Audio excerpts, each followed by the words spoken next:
Boa noite, meus queridos irmãos. Graça e paz seja com todos, amém? Obrigado, viu, Miguel, pela ajuda. Prontamente saiu correndo ali para poder ligar. Muito bom. Deu uma ajuda aí. Vamos abrir nossas Bíblias, então. 1 Coríntios, capítulo 2. Nós vamos terminar este capítulo.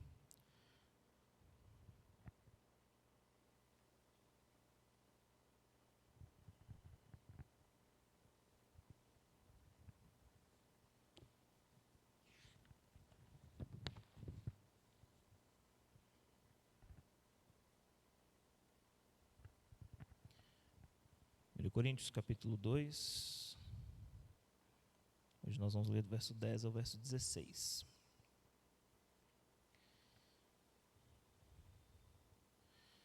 A sessão começa no versículo 6, nós iniciamos na quarta-feira passada, fomos até o 9 e agora vamos de 10 a 16. Amém? Diz assim: mas Deus o revelou a nós por meio do Espírito. O Espírito sonda todas as coisas, até mesmo as coisas mais profundas de Deus. Pois quem conhece os pensamentos do homem, a não ser o Espírito do homem que nele está? Da mesma forma, ninguém conhece os pensamentos de Deus, a não ser o Espírito de Deus. Nós, porém, não recebemos um espírito do mundo, mas um espírito procedente de Deus, para que entendamos as coisas que Deus nos tem dado gratuitamente. Delas também falamos, não com palavras ensinadas pela sabedoria humana, mas com palavras ensinadas pelo Espírito, interpretando verdades espirituais para os que são espirituais. Quem não tem o Espírito não aceita as coisas que vêm do Espírito de Deus, pois lhes são loucura, e não é capaz de entendê-las, porque elas são discernidas de que maneira? Espiritualmente. Mas quem é espiritual discerne todas as coisas, e ele mesmo por ninguém é discernido, pois quem conheceu a mente do Senhor para que possa instruí-lo? Nós, porém, temos o quê? A mente de Cristo. Então, quando você trata de assuntos que são concernentes às questões espirituais, quando você expõe a palavra de Deus, quando você trata do reino de Deus, quando você fala de coisas espirituais e a pessoa ela não entende, ela não absorve isso, ela não vive isso, ela não consegue discernir isso, traduzir isso na vida dela de maneira prática, o que isso pode significar? Que ela não tem o Espírito, que ela não é verdadeiramente espiritual, que ela não tem o Espírito, né? E isso não importa aonde essa pessoa esteja ou a que grupo ela pertence. Ela pode muitas vezes até ser da igreja, ser batizada na igreja, estar aqui há anos na nossa igreja, e você pode falar de coisas espirituais e isso soar loucura, estranheza para ela, né? Mas nós temos o Espírito Santo em nossos corações, ouvimos a palavra, tratamos das coisas espirituais e discernimos e compreendemos, porque temos o Espírito Santo que nos ajuda nisso. Então, que o Espírito Santo nessa noite nos ajude a entender a sua palavra ministrada ao nosso coração nessa noite. Meus irmãos, nós então chegamos agora na parte final do capítulo 2, 1 Coríntios. Texto em que o apóstolo Paulo, então, está terminando aqui toda a construção dos seus argumentos que vão de encontro a todas aquelas divisões praticadas pela igreja dos Coríntios. Nós já vimos isso, alguns argumentos já foram aqui apresentados desde a primeira mensagem. Eu quero aqui recapitulá-los para a gente não perder o fio da meada, né? Primeiro, o apóstolo Paulo, ele diz, lá no capítulo 1, verso 18 e 25, que a sabedoria de Deus, ela é revelada a nós na cruz de Cristo, e ela se comprova ser a mais sábia do que a sabedoria dos homens, e considerava a mensagem da cruz algo que fosse um escândalo para aqueles que estão perecendo, loucura para aqueles que não conhecem a verdade. E isso aqui era uma mensagem direta ao coração dos coríntios, porque esses apreciavam demasiadamente a sabedoria daquela época, como a filosofia, a retórica, a eloquência. Obrigado, meu irmão. Então, todo o conhecimento humano daquela época era muito admirado pelos coríntios. Então, essa mensagem de Paulo, que fala da sabedoria de Deus, que é loucura para aquelas pessoas que estão perecendo, ela vai exatamente de encontro a essa realidade dos coríntios, que estavam impressionados com a retórica, a eloquência dos seus sábios, né, dos seus filósofos. Segundo Paulo, então, ele pede à igreja, uma igreja que se orgulhava das suas celebridades, né, dos seus grandes pregadores, né, dos seus pastores influentes, eloquentes, né, grandes teólogos que eram. Ele pede, diante de toda aquela arrogância, de todo aquele orgulho que eles tinham, que eles fizessem então, dessem uma boa olhada na sua própria membresia e verificasse no meio deles quantos que eram de fato de nobre nascimento, pessoas que eram de fato tão relevantes, tão importantes assim, para que eles pudessem se gabar. E logo eles perceberiam que não havia muitos, na verdade quase nenhum dentre eles que eram de nobre nascimento. Pessoas que talvez pudessem ser de família importante, família, né, relevante na sociedade daquela época, né? Não haviam ricos, não haviam poderosos, políticos, sábios, entendidos. Na verdade, toda aquela igreja dos coríntios, na sua grande maioria, eles haviam nascido de pessoas, de famílias comuns naquela época.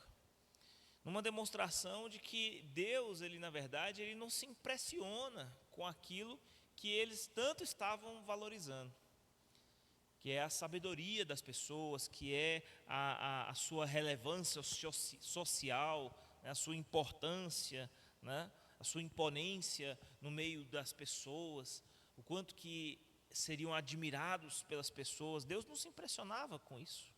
Deus não se impressiona com as conquistas humanas, com o desenvolvimento humano, no qual os coríntios tanto se gloriavam. E também eles tinham um enorme apreço por essas pessoas, a ponto de ficarem fazendo entre os seus pastores, né, quem é aquele que prega melhor, quem é aquele que tem a melhor retórica, o mais erudito, exatamente como eles faziam antes de se converter em relação aos filósofos dos seus dias. Depois, então, Paulo ele vai lembrar aos coríntios que tipo de pregação ele usou quando ele esteve lá. Que tipo de pregação? Qual era o tipo de sermão, de mensagem que o apóstolo Paulo ele se dedicava em todo o tempo? Paulo vai dizer que ele anunciava o evangelho de Deus, capítulo 2, versículo 1 a 5. Ele diz que ele tomou uma decisão de que ele pregaria somente Cristo, e que ele faria isso não usando de palavras de sabedoria humana, palavras de persuasão, que é inclusive esse termo, palavra de sabedoria de palavras, né, o termo que ele usa aqui, para poder se referir a esse uso das palavras para provocar um tipo de efeito, ou retórica, ou eloquência, frases de efeito, enfim, todo tipo de argumento ou método que as pessoas poderiam imaginar para de alguma maneira tornar a mensagem mais atraente ou mais agradável aos ouvintes. Paulo ele acreditava que que se ele fosse utilizar da retórica, da eloquência, da sabedoria de palavras, naturalmente isso anularia a cruz de Cristo, que é o cerne da mensagem. E é o foco para onde a atenção das pessoas deveria se voltar. Isso, sem dúvida nenhuma, chamaria mais a atenção das pessoas para o pregador do que propriamente para a mensagem. As pessoas ficariam muito mais impressionadas com a sua eloquência e a sua sabedoria do que propriamente com o conteúdo da pregação. Paulo, então, era alguém que, certamente, se ele pudesse se valer, né, dessa sabedoria de palavras, ele poderia. Nós sabemos que Paulo era um homem extremamente estudado, um homem muito culto, alguém que dominava muito as línguas naquele tempo. A prova disso que os escritos do apóstolo Paulo, ao longo dos séculos, eles exerceram maior influência sobre as civilizações, muito mais do que próprio Aristóteles, Sêneca, Tácito, todos aqueles grandes nomes daquela época. Sem dúvida nenhuma, tudo que o apóstolo Paulo produziu ao longo da sua vida exerceu ao longo dos séculos uma influência muito maior. E a influência do apóstolo Paulo no mundo, através dos seus escritos, né, aqui da Bíblia, se tornou algo tão extraordinário, mas que ele, em seu coração, resolveu não se valer de nada disso. Ele decidiu em seu coração não se apegar a nada disso. Ele simplesmente pregaria Cristo, e Cristo crucificado. Esse é o conteúdo da sua mensagem. Ainda que ele tivesse todas as condições para poder usar a sabedoria de palavras, usar a sua eloquência, sua retórica, Paulo, ele se abstém dessa sua capacidade que ele tinha, natural, para poder se comprometer com o conteúdo da mensagem, que é Cristo crucificado.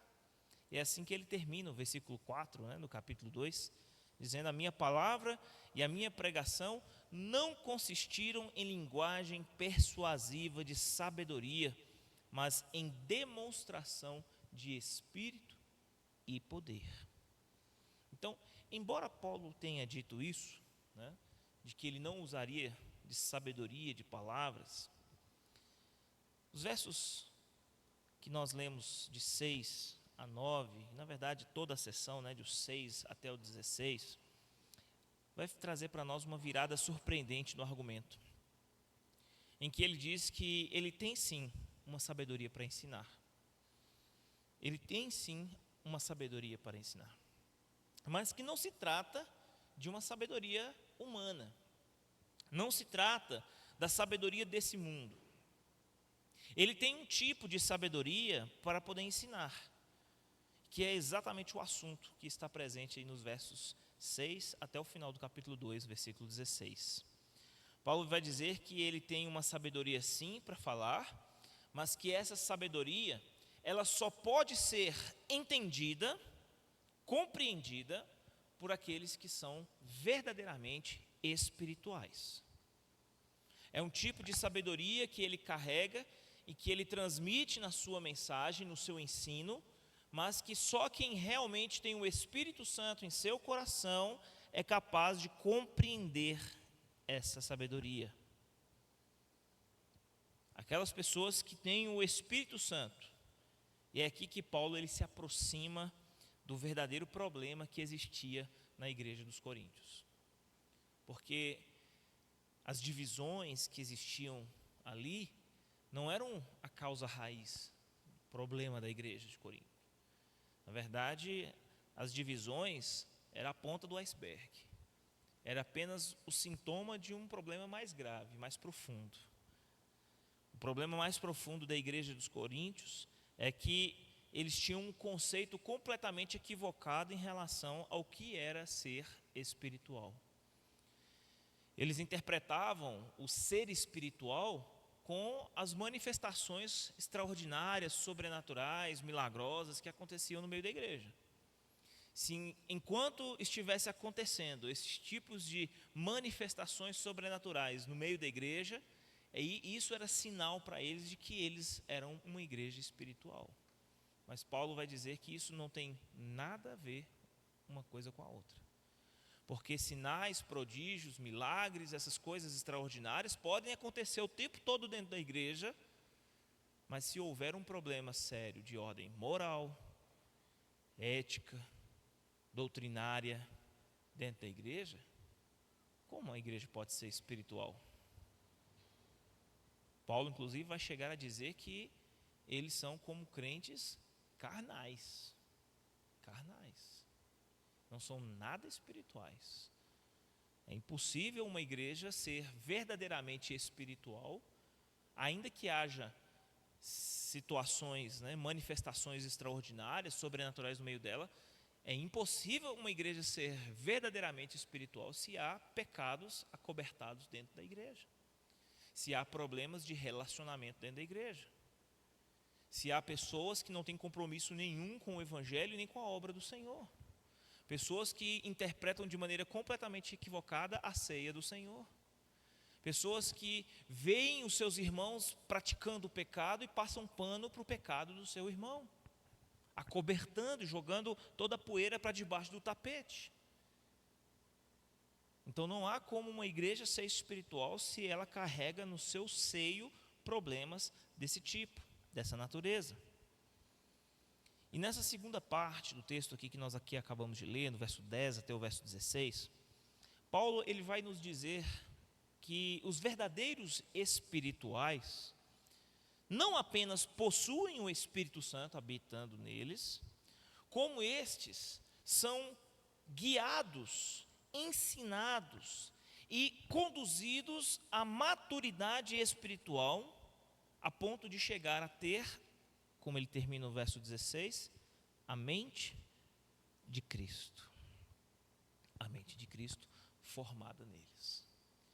Então, é o argumento que Paulo ele vai apresentar agora nessa segunda parte, dizendo que vocês dizem ser uma igreja espiritual, então o ponto de vocês aqui para avaliar a espiritualidade de vocês não é as manifestações extraordinárias e sobrenaturais que acontecem no meio de vocês, não é todo esse misticismo que vocês estão lidando dentro da igreja.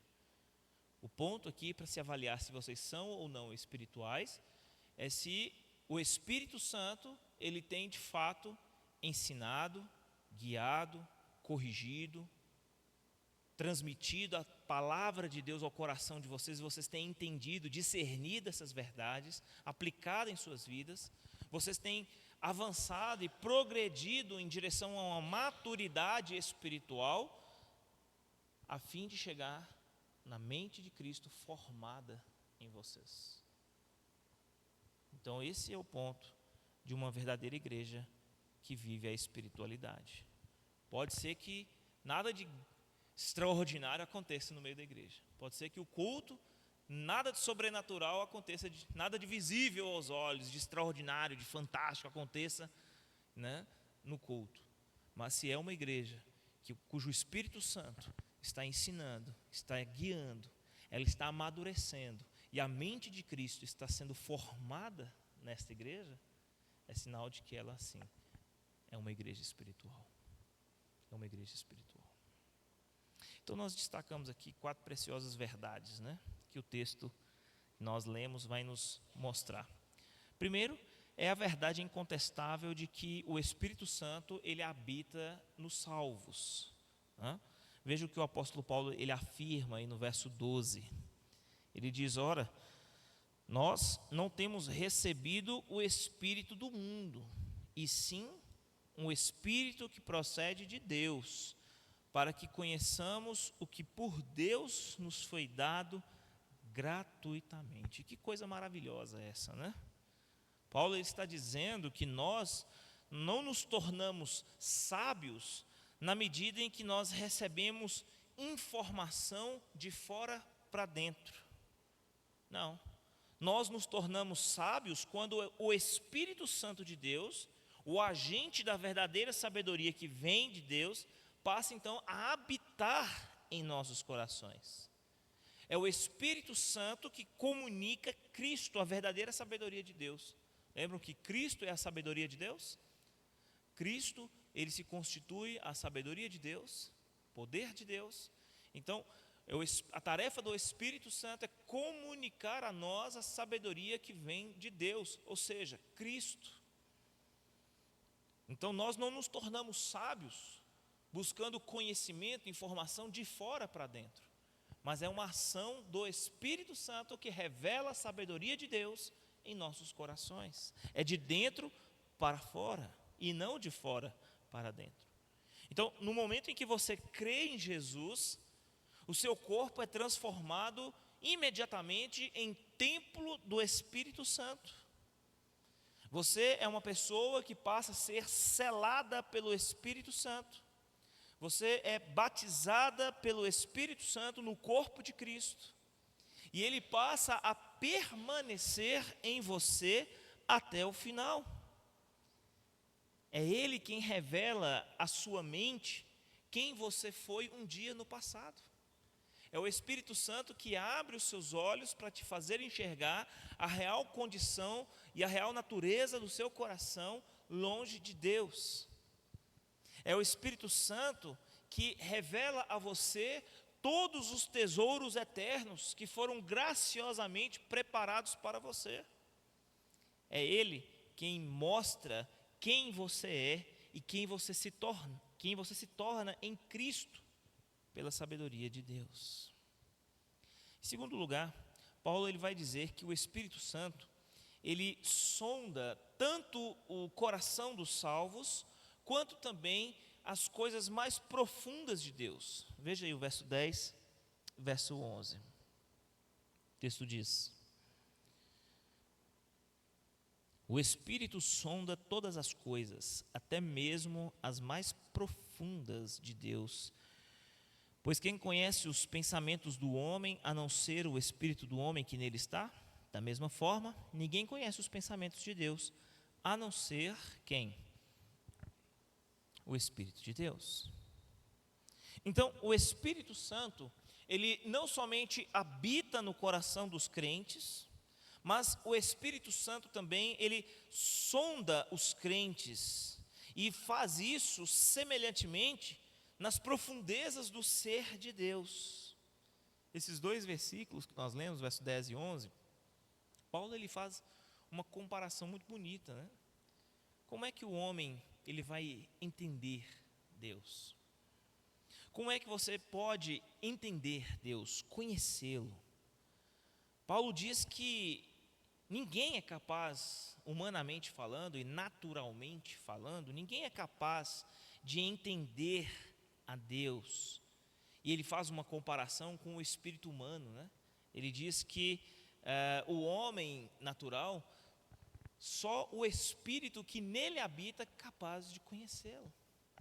Nós, seres humanos, não conseguimos entrar na mente uns dos outros e saber o que se passa no coração, na mente de cada um. Nós não conseguimos imaginar os pensamentos, o que passa pela cabeça daquela pessoa. Por mais que a gente quisesse, né, fazer isso. Inclusive, algumas décadas atrás, lançaram até aquele filme com Mel Gibson, né, que ele cai numa banheira com um secador ligado, e ele toma um choque, e aí ele sai do banheiro com a capacidade de ler a mente das mulheres, né, e ele escuta os pensamentos das mulheres. E ele anda pela rua e ele vai olhando para o rosto das pessoas e ele vai escutando o que passa na cabeça de todo mundo. Né? Ainda bem que é coisa de filme, não é coisa de Hollywood, né? Né? Nós não temos a capacidade, né? Tem pessoas que olham assim, ficam observando umas às outras, né? Olhando, tentando imaginar o que passa na cabeça. Fulano é uma incógnita, né? A gente olha para o rosto dele, a gente tenta saber o que ele está pensando, a gente não consegue imaginar, né? É intransponível essa barreira, né? Do pensamento humano, a gente não consegue discernir, né? Exceto o Espírito que ali dentro está habitando, né?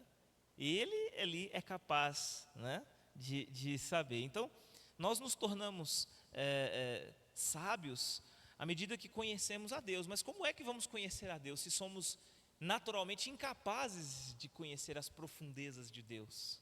Paulo vai dizer que o único que é capaz de discernir, sondar, não somente o nosso coração, mas as profundezas de Deus, é o próprio Espírito de Deus. Então é por meio do Espírito de Deus que nós conhecemos a Deus. É por isso que quem não tem o Espírito não consegue discernir as coisas que são espirituais, que são de Deus. Porque é o Espírito de Deus que sonda as profundezas do ser de Deus, que habitando dentro de nós, revela ao nosso coração aquilo que é de Deus. Então, meus queridos, nenhum de nós tem a capacidade de perscrutar, sondar, investigar na plenitude o que o outro está sentindo, pensando, desejando, ou o que se passa dentro do seu coração. Paulo, então, ele inclusive nega aqui nessa passagem um conceito de filo, de que o espírito humano ele pode conhecer o divino, e ele afirma que somente o Espírito divino pode tornar conhecida as coisas de Deus. O homem natural, ele não pode conhecer aquilo que é divino, mas somente o Espírito divino pode tornar conhecida as coisas que são de Deus. Então eu não posso saber o que vai dentro do seu coração, mas o seu Espírito sabe. E ninguém pode saber realmente o que se passa no interior de um homem. Ninguém, exceto o espírito desse mesmo homem. De fora, os outros homens podem apenas fazer conjecturas, mas o espírito do homem não faz conjecturas, ele sabe. De igual maneira, no raciocínio do apóstolo Paulo, ninguém que esteja fora de Deus pode saber o que acontece dentro de Deus. Só o Espírito Santo, que é de Deus, ele conhece a Deus plenamente e revela a Deus para nós por intermédio da sua palavra. Paulo diz que ninguém conhece o homem a não ser o Espírito que está dentro do homem. Agora, eu posso cogitar acerca daquilo que o outro está pensando. Paulo ele está dizendo assim: agora eu posso cogitar acerca do que você está pensando, mas eu não posso ter certeza. Eu posso muitas vezes olhar para a mente, para o rosto de uma pessoa, dependendo da situação, do momento que a gente teve, talvez uma discussão, alguma situação aconteceu dentro de casa. Isso acontece, é muito comum entre casais, né? Quando às vezes estão os dois dentro de casa, acontece alguma situação, às vezes pelos anos de convivência, às vezes só de olhar para o rosto da pessoa, você não tem certeza do que ela está pensando, mas você consegue imaginar, mais ou menos, né? O homem, principalmente, quando ele fez alguma coisa errada, ele sabe exatamente qual a cara que a mulher está fazendo, do que se trata aquela cara, né? Quando você sabe que você fez alguma coisa que não devia, você olha para o rosto da sua mulher está olhando assim para você, balançando o rosto assim, você sabe, eu sei o que ela está pensando. Eu imagino o que ela deve estar pensando, né? Eu não sei exatamente do que ela está me xingando na cabeça dela, né? De que nome que ela está me xingando, mas eu sei exatamente do que ela está pensando, do que ela está balançando essa cabeça, eu sei exatamente do que se trata, né? Mas, queridos, no que se trata da questão espiritual, né, da questão das concernentes, né, às coisas de Deus, né, o Espírito Santo, ele traz para nós com toda clareza daquilo que é do ser de Deus. O Espírito Santo que habita em nossos corações é aquele que conhece profundamente e plenamente o ser de Deus. Ele, habitando em nossos corações, ele revela à nossa mente, ao nosso coração, toda a vontade de Deus, todos os planos de Deus, a direção que Deus quer que nós sigamos. Ele traz ao nosso coração aquilo que realmente precisamos saber a respeito de Deus. Então, ninguém que esteja fora de Deus é capaz de sondar essas coisas, senão aquele que é do próprio Deus, que tem o Espírito de Deus e que a ele foi revelado. É esse o Espírito Santo que nos revela a respeito da pessoa de Deus. É por isso que nós precisamos, constantemente ao longo da nossa vida, depender do Espírito de Deus, do Espírito Santo. A nossa vida de dependência do Espírito Santo, ela precisa ser constante por toda a vida. Tanto para conhecermos a Bíblia, o Evangelho, quanto para a tomada de decisões, buscar de Deus sabedoria, direção para aquilo que precisamos fazer. orar constantemente na dependência do Espírito Santo. Eu não posso, em momento algum, pregar o Evangelho confiado simplesmente em uma sabedoria humana de palavras, em minha capacidade de pesquisa, de leitura, de consulta a comentários e tudo mais. Não posso me apegar a isso. Não posso me apegar à sabedoria humana, porque é o Espírito Santo que nos revela as verdades eternas do Senhor. É Ele quem traz ao nosso coração essas preciosas verdades que estão ligadas ao ser de Deus. Em terceiro lugar, nós vamos ver Paulo ensinando que o Espírito Santo é Ele quem nos ensina a caminhar. O Espírito Santo, Ele ensina os salvos. E aí nós vamos ver isso do verso 14 ao verso 16, o verso 12 e 13. Veja só, olha o que o apóstolo Paulo ele diz aí no verso 12 e 13. Parte B do verso 12, ele diz: o Espírito que vem de Deus, para que conheçamos o que por Deus nos foi dado gratuitamente. Verso 13 diz: disto também falamos, não em palavras ensinadas pela sabedoria humana, mas ensinadas por quem? Pelo Espírito. Veja só. Agora, de que maneira o Espírito ele nos ensina? Não é de uma maneira subjetiva, mas é de uma maneira objetiva. Paulo diz que o Espírito Santo ele nos ensina, nos conferindo coisas espirituais. E o que seriam essas coisas espirituais que o próprio Espírito ele nos dá? A própria palavra de Deus. Existe algo que seja mais espiritual do que a palavra de Deus?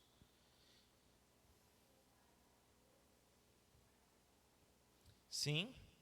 Então, veja só, o Espírito Santo, ele nos ensina, trazendo para nós coisas espirituais com coisas espirituais, fazendo essa conferência, essa comparação, né? Então, ou seja, se você quer conhecer a sabedoria de Deus, o que você precisa estudar? A palavra de Deus. Eu não posso conhecer a sabedoria de Deus por meio de qualquer outro livro ou material que não seja a própria palavra de Deus. É isso que o apóstolo Paulo está querendo dizer. Paulo está dizendo que a Bíblia, ela interpreta a Bíblia. Você confere as coisas espirituais com as coisas espirituais. Você observa coisas espirituais a partir de coisas espirituais. Você lê um texto e o interpreta à luz de outro texto. Você precisa comparar a palavra de Deus com a própria palavra de Deus. É isso que Paulo está dizendo. Jesus, ele prometeu que o Espírito Santo, ele nos ensinaria, ele nos guiaria, e ele o faria por intermédio da sua palavra. É a Bíblia que interpreta a si mesma, né? Então, ou seja, a Bíblia é um livro tão extraordinário, irmãos, e tão completo e suficiente nele mesmo, que nós usamos a Bíblia e comparamos a Bíblia usando a própria Bíblia. São textos que vêm confirmando outros textos. São textos que lançam luz sobre outros textos. Então, nós lidamos com coisas espirituais e nós entendemos as coisas espirituais a partir das coisas espirituais. Coisas espirituais não se discernem com coisas carnais, com coisas visíveis, humanas ou mundanas, materiais. Não. Então, nós nos valemos daquilo que também é espiritual. E em quarto e último lugar, Paulo vai nos ensinar aí nos versos 14 e 16 que o Espírito Santo ele leva os salvos a uma maturidade espiritual. E esse é o caminho. Esse deve ser o caminho. O Espírito Santo primeiro habita no coração do crente. Depois, ele vai nos mostrar que o Espírito Santo, ele sonda as coisas profundas de Deus e revela elas ao nosso coração no momento em que ele passa a habitar em nosso coração. Nós passamos a conhecer a Deus e a nos relacionar com Ele com base naquilo que o Espírito de Deus revelou a nós a respeito do próprio Deus. Vimos que é o Espírito Santo que nos ensina, é Ele que nos ensina a partir da palavra de Deus, usando a palavra de Deus com a palavra de Deus, né? Comparando aqui, usando a palavra de Deus com a palavra de Deus.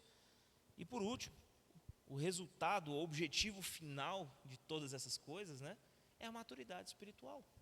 É formar no coração do crente o quê? A mente de Cristo. A mente de Cristo. Né?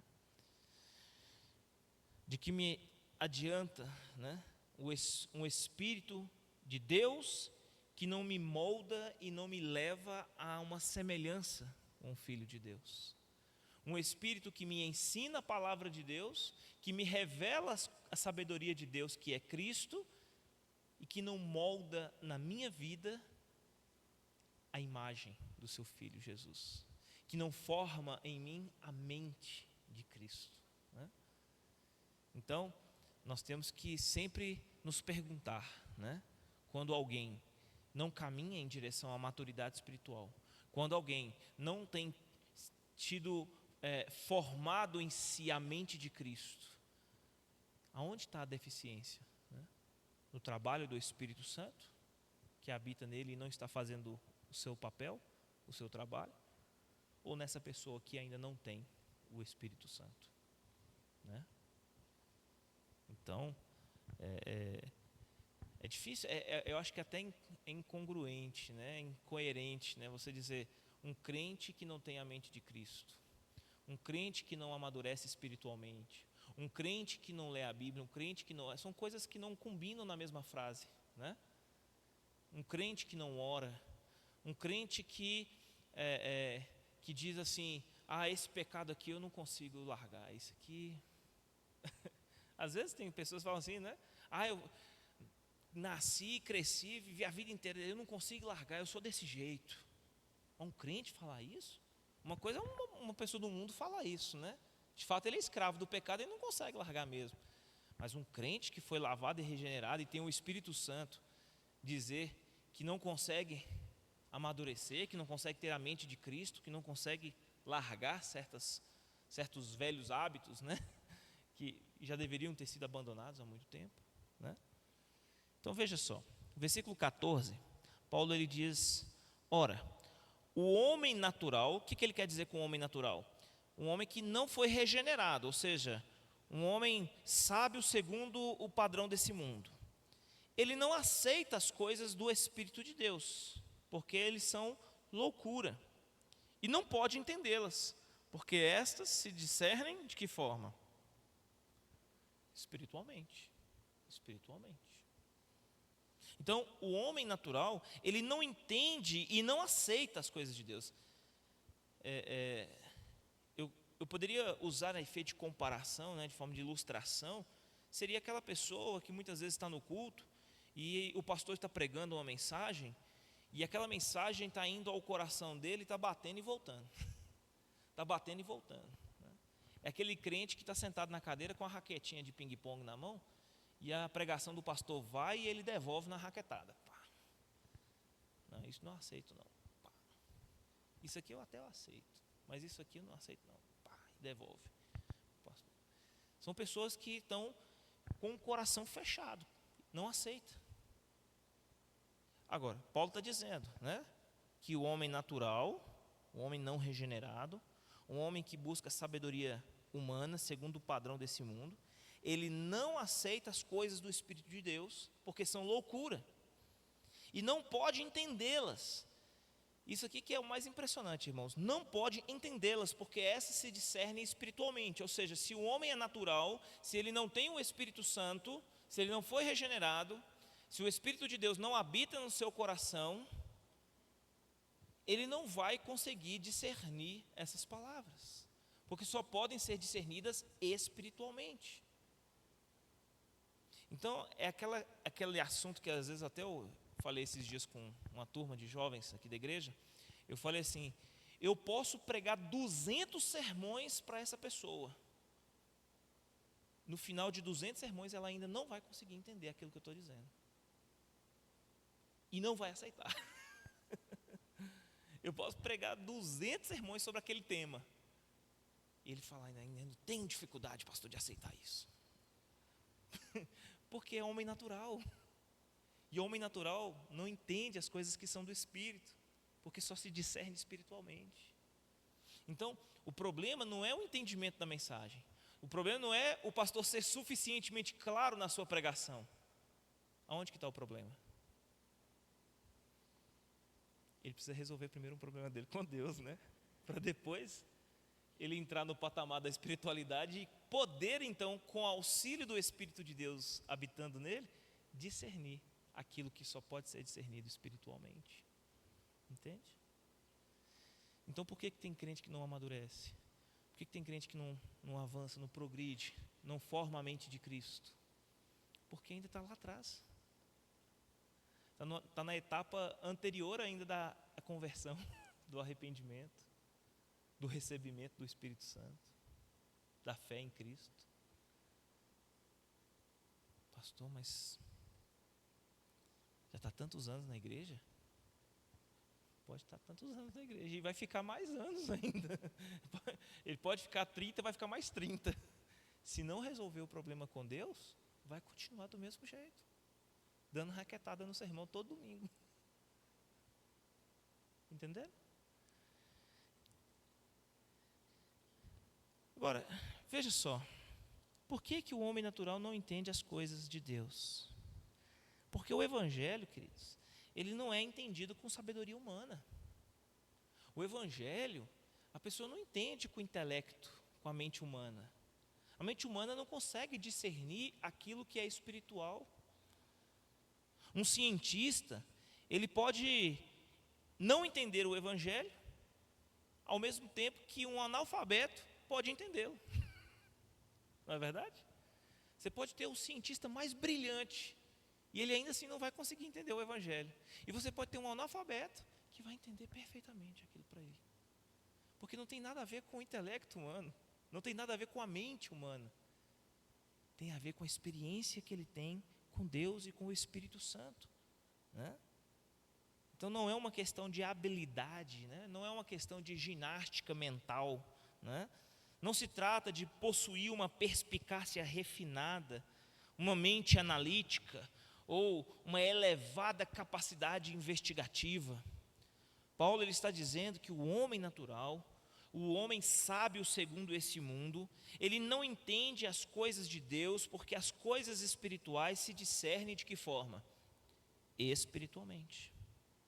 E ele não as aceita por quê? Porque os valores do Evangelho, para esse homem natural, não regenerado ainda, para ele é loucura.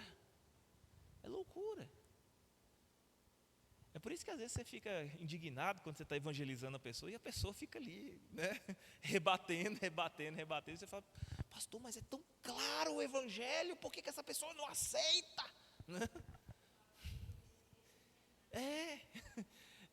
Tem irmãos, principalmente os mais recém-convertidos, né, que dá aquele fogo, aquela vontade de abrir a cabeça das pessoas e colocar uma Bíblia lá dentro e fechar, né? Que é a vontade que a gente tem, né? Com muita gente assim. A gente fala, pastor, mas a ignorância é demais. Está tão claro para nós aqui, eu leio a Bíblia, eu entendo. Por que eles não entendem? Eu vou lá em casa, eu prego para minha mulher, eu prego para meus filhos, eu prego para meus vizinhos, meus colegas de trabalho. Eu falo, gente, a Bíblia é tão clara, por que eles não entendem? Está aí a explicação. O que Paulo está dizendo? Por que eles não entendem? Que o homem natural não entende as coisas que são do Espírito. É só se discerne espiritualmente. É por isso, queridos, que eu creio e defendo de que se não houver uma ação de Deus primeiro no coração que está morto com seus delitos e pecados, se o Espírito de Deus primeiramente não fizer uma ação direta nesse coração de reviver, de abrir os seus olhos espirituais, fazê-lo enxergar, ele jamais vai conseguir compreender as verdades eternas. Jamais será habilitado a tomar a decisão de render-se a Cristo. Por isso eu creio que a regeneração ela precede a fé. Porque precisa haver primeiro uma ação de Deus no coração morto por causa do pecado, para que ele possa então ter acesso a esses tesouros eternos e ter uma compreensão clara, um discernimento claro disso.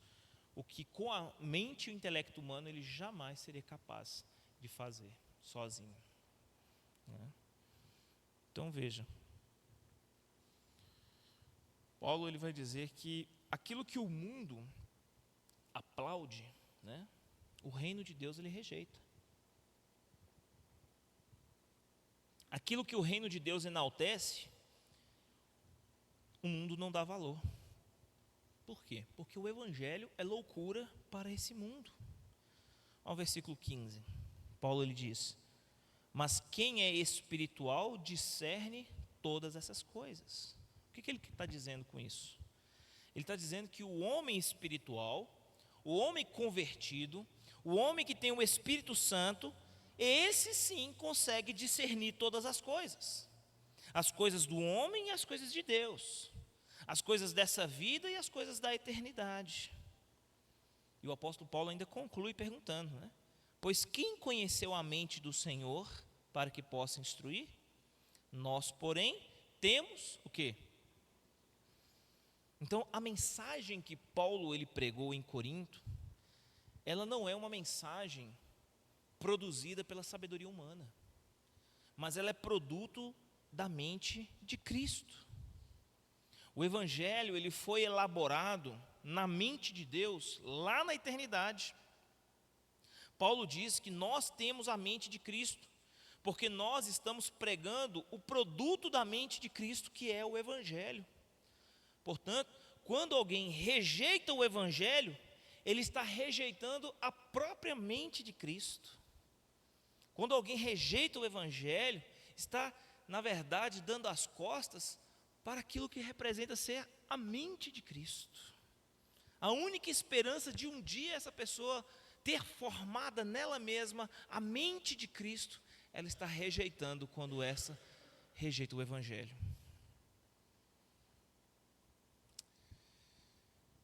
A mente de Cristo são os pensamentos, os conselhos, os planos, o conhecimento de Cristo, e que são revelados a nós mediante a presença e a ação do Espírito Santo na nossa vida.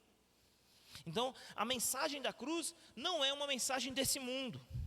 Ela veio de Deus, ela veio do céu para nós.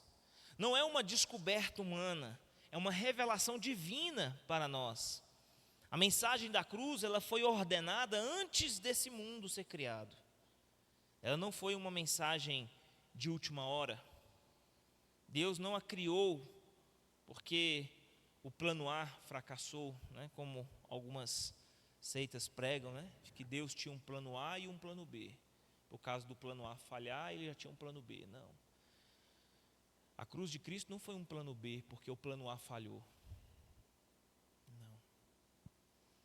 A cruz de Cristo já era algo planejado desde a eternidade, antes das coisas serem criadas. Já era o plano A. O evangelho ele foi pré-ordenado antes dos tempos eternos. A mensagem da cruz nos traz bênçãos para além desse mundo. Aquilo que nenhum olho viu, nenhum ouvido ouviu, nem jamais subiu ao coração do homem. E isso é o que Deus preparou para aqueles que o amam. Amém? Que esse seja o maior anseio da nossa vida, queridos. Você creu em Jesus Cristo um dia? Você recebeu o Espírito Santo? Ele habita para todo sempre em sua vida? Ele é o selo, o penhor da sua herança? É Ele quem te ensina, é Ele quem te guia, é Ele quem te mostra o caminho, é Ele quem sonda o seu coração e revela a você as coisas do ser de Deus, é Ele quem discerne na sua mente a palavra de Deus, te faz compreender a sabedoria de Deus que é Cristo. E o objetivo, o papel do Espírito Santo é conduzir você a uma maturidade espiritual, para que a mente de Cristo seja forjada em você, para que você passe a pensar como Cristo, agir como Cristo, e sempre viver para a glória do Senhor. Que isso seja não somente o anseio do seu coração, mas seja uma realidade vivida por você. Amém? Vamos orar? pedir a Deus que nos abençoe. Mansara, esteja fazendo essa oração por nós, por favor.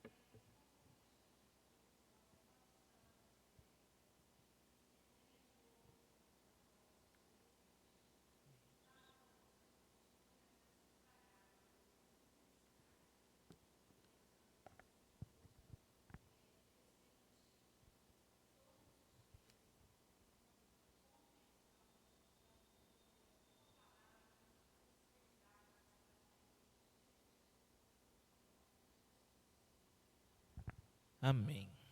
Nós vamos nos colocar de pé, para a gente estar orando e encerrando o nosso culto. Agradecer aos irmãos que vieram. Oremos para que Deus continue a trazer despertamento, né, aos nossos corações, para que possamos ver, né, nossas quartas-feiras cada dia mais repletas, né? Há muita oscilação, né, na nossa igreja, né? Tem quartas-feiras que tem muita gente, né? Outras poucas, né? A gente sabe que nem todo mundo pode estar, realmente há compromissos, né?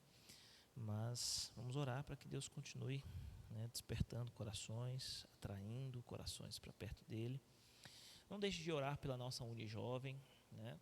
E essa programação que nós vamos ter, que eu mencionei aqui, dia 12 e 13 de abril, é uma programação especial para a Unijovem, mas é claro que toda a igreja vai poder participar, até porque os assuntos, embora sejam preparados e direcionados para a juventude, mas é também de interesse de todos, né? E o tema será Desconforme-se, Conferência Desconforme-se. A ideia de desconformar, né, é de não tomar a forma desse mundo, né, de não se conformar com o mundo. O pastor Ricardo Libânio foi pastor de jovens durante muitos anos, hoje ele é um dos pastores presidentes da Primeira Igreja Batista de Atibaia. Estará ministrando no sábado à noite. No domingo de manhã nós vamos ter a programação semelhante ao retorno às Escrituras. Então nós vamos ter o momento da aula da escola bíblica ministrada por ele numa classe única, né? Vamos ter o momento de louvor e depois ao final faremos um painel aqui, eu e ele, conduzido pelo Gabriel como líder de jovens, com perguntas e respostas, onde todos vão poder participar fazendo perguntas e respostas, né? E encerramento domingo à noite com um culto também e a mensagem ministrada por ele. Então o nosso desejo é servir não somente a Unijovem aqui da nossa igreja, como também convidar a Unijovem de outras igrejas também, né? Então nós temos muitas igrejas aqui ao redor que nós podemos servir, né, através dessa programação. Então vamos orar para que, além do mais, nós temos jovens não convertidos, né? Jovens aqui da cidade de Três Pontas que são amigos, pessoas, né, colegas de trabalho, que podem ser convidadas também para participar desse evento, né? Então é sempre uma oportunidade que a gente tem de pregar a palavra de Deus, de evangelizar, de falar do amor de Deus, né? Então nós queremos que essa ocasião seja uma ocasião especial e oportuna para que o Espírito de Deus fale, né, e age no meio do seu povo, né? Estejamos em oração pelo projeto do Corpo de Bombeiros, né? Nós tivemos uma primeira vistoria e foram alguns detalhes mesmo de ângulo, né? Talvez os irmãos nunca repararam, esses corredores aqui, os 3 corredores, na análise técnica que o Corpo de Bombeiro fez, ele tem uma inclinação superior à norma técnica, né, que eles dizem o seguinte: até 5% de inclinação desse corredor, ele não configura rampa, ou seja, não precisaria de um corrimão. O nosso caso aqui deu 10%, então, ou seja, para o Corpo de Bombeiros é preciso que seja colocado corrimão aqui nesses corredores próximos aqui, né, às cadeiras, né, para que mas aí no caso o engenheiro vai fazer um desenho especial para que não seja fechado, né, que seja um espaço aberto para que a pessoa possa entrar, né, entrar e sair, né, mas precisa haver um corrimão. Ele vai ser feito o projeto, né, vai ser desenhado. Talvez seja até uma boa ideia para o pessoal parar de sair e beber água, né, para poder ir no meio do culto, né, aí passa o cadeado e tranca aqui. Aí o pessoal não sai para beber água na hora do culto, né? Tranca aqui, passa um cadeado, meu Deus, vamos fazer um portãozinho aqui. Então a gente precisa colocar corrimão nessas escadas aqui do altar aqui também, para que subir. Tem que ter um guarda-corpo também ali, né? Sim.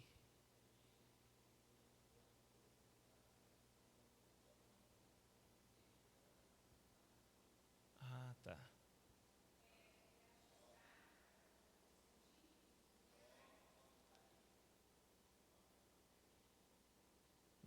Ah, tá. E um corrimão no meio.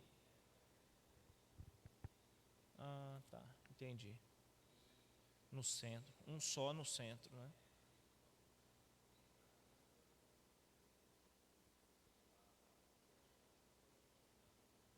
Entendi. Legal, legal. Não. Lá eles não falaram de parapeito, não, né? Mas, é, são coisas assim, né? Que esteticamente não fica bonito, não. Mas se é para segurança, né? Antes ter uma vida salva do que, né, num incêndio, num problema, né? Né? Então, não dá, porque a Adelina até chegou a olhar, teria que subir, deixar no mesmo nível, né? Até metade do corredor. Aí seria realmente impossível. Mas vamos orar para que Deus dê sabedoria, né, aos engenheiros na hora de fazer o ajuste, né? E as coisas possam proceder o mais rápido possível. O desejo do nosso coração é que naquele momento a gente pudesse já ter o documento, né, o AVCB, que era a autorização legal para a igreja usar o prédio, né? Mas não foi dessa vez. Então nós vamos fazer os ajustes que foram exigidos.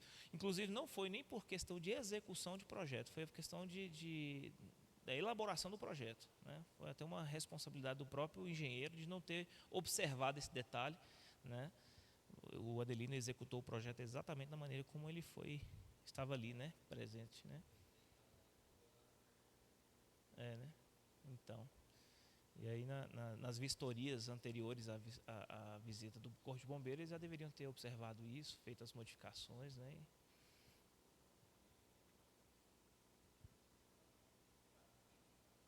Tudo aprovado. Inclusive, quando eles vierem fazer a segunda vistoria, eles não vão nem mais olhar lá em cima, não, porque já está tudo aprovado lá em cima, né? A questão mesmo que pegou foi aqui embaixo mesmo, essa questão da inclinação aqui dos corredores. Então, Deus nos abençoar, né? Que em breve, se Deus assim quiser e permitir, nós vamos ter esse documento aí, para a gente ficar em paz, né? Então vamos orar. Senhor Deus, Pai, nós queremos te agradecer, te louvar, porque primeiramente nós temos recebido do Senhor uma grande bênção, ó Pai, que é, além da salvação em Cristo Jesus, o pertencimento ao corpo de Cristo, de fazermos parte da tua igreja, do teu povo, e termos uma aliança com o Senhor, uma aliança eterna. Obrigado porque o tempo que o Senhor nos concede nesse mundo aqui, ó Deus, o tempo de vida, é um tempo também, ó Deus, em que estamos cercados de privilégios, ó Deus, poder servir aos nossos irmãos, poder servir ao Senhor, poder buscar fazer sempre a diferença no lugar onde o Senhor nos coloca, ó Deus. Nós te agradecemos, ó Pai, porque não há, ó Deus, nada nesse mundo que se compare em valor, ó Deus, em importância para nós, nada que seja mais prioritário na nossa vida do que, ó Deus, pertencermos ao teu povo e servirmos no reino do Senhor.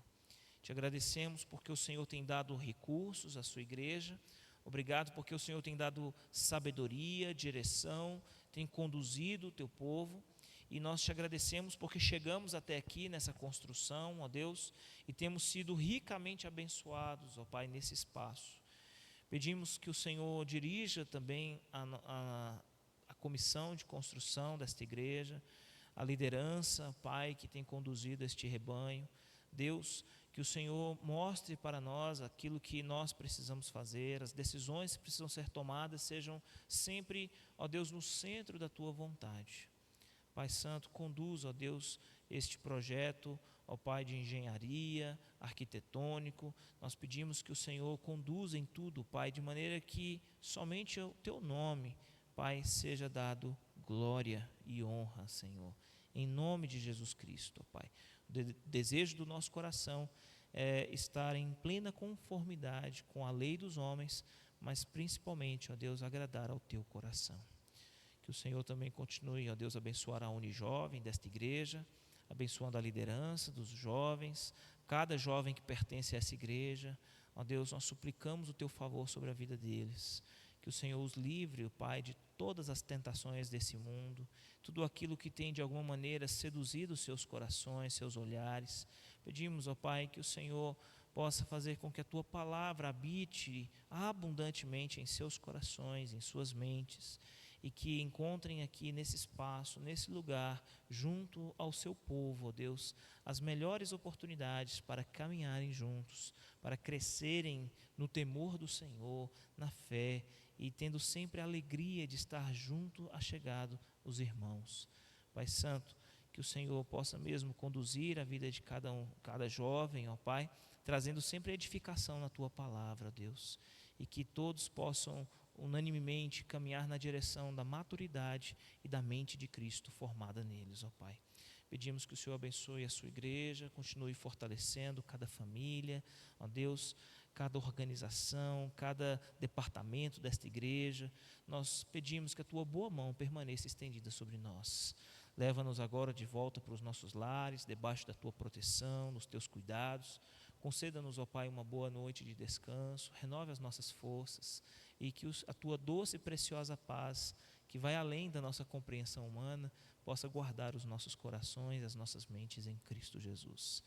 Pai Santo, receba nessa noite nossas orações, nossos cânticos e obrigado, mais uma vez, ministrar ao nosso coração a Tua palavra.